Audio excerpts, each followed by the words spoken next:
J'ai quitté ma paroisse pour l'amour d'une femme. C'est le titre du livre d'un ancien prêtre de l'Ain qui sort demain. Pierre Blanc a quitté la prêtrise en 2010. 2 ans plus tard, il épousait une femme.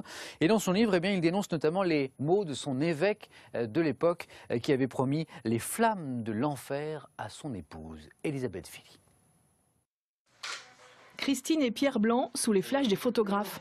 Le livre « J'ai quitté ma paroisse pour l'amour d'une femme » sort mercredi et c'est déjà un événement.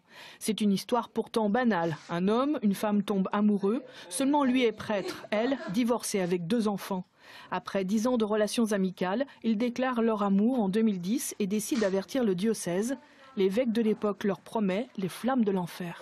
Clairement, c'est-à-dire que je serai jugé par Dieu, j'aurai à répondre de mes actes, et puis Christine. Que j'irai directement en enfer parce que j'avais détourné un prêtre.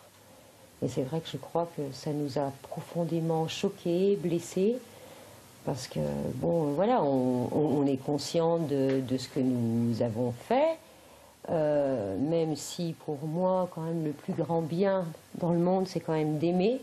L'article 1395 du droit canon met le mariage d'un prêtre au même niveau que le viol et la pédophilie.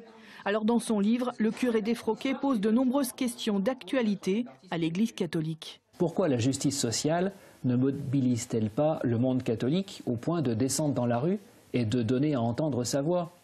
Il faudrait pour cela que nos autorités ecclésiales mobilisent les fidèles avec autant de force et de conviction qu'elles l'ont fait avec les manifs pour tous. Ils se sont mariés en 2012 et proposent aujourd'hui de célébrer des mariages sans sacrement pour donner du sens et une certaine spiritualité à cet engagement. Ils se sont connus ici dans cette paroisse de Vona et ils prient désormais dans une autre église à Mâcon.